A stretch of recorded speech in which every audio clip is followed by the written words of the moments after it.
You've never seen a sneakier dragon than this one. He catches wooden swords in his armpit, pretends to be mortally wounded, and lets the dragon slayer collect a bounty, just so the guy can go buy him some lamb to eat. The two of them, one man, one dragon, have been running scams like this for years. But it wasn't always this way. Years ago, the dragon slayer was once a noble knight named Bowen, whose duty was to teach the young prince about chivalry and architecture. One day, after years of suffering under a cruel king, the peasants finally revolted. In the chaos, the king was pulled from his horse and beaten to death. Seizing the moment, the prince snuck onto the battlefield and took the crown from his father's corpse, something he had long dreamed of. But as he fled, he was impaled through the heart by a sharpened wooden stake. It seemed he would die on the spot, but Bowen arrived just in time, lifted him onto his horse, and rode back to the castle. The wound was so severe that no healer could treat it, until the queen revealed there was one being who could help. Soldiers carried the unconscious prince, still clutching the crown, through mountains and forests to a hidden cave. After the queen's desperate pleas, a figure emerged from the shadows. It was a dragon. The dragon peeled back his scales and removed half his own heart, implanting it into the prince. From that moment on, their lives were bound.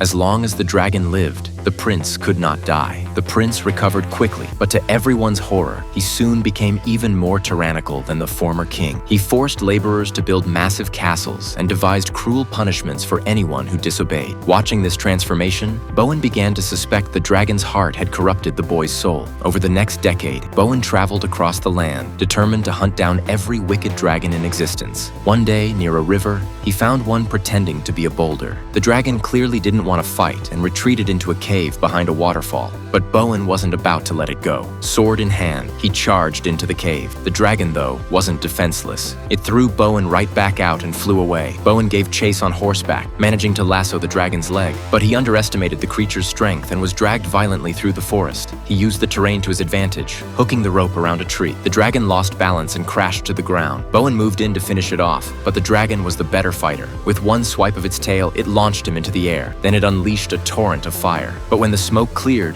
Bowen stood unscathed. Tired of games, the dragon lunged forward with its jaws wide open.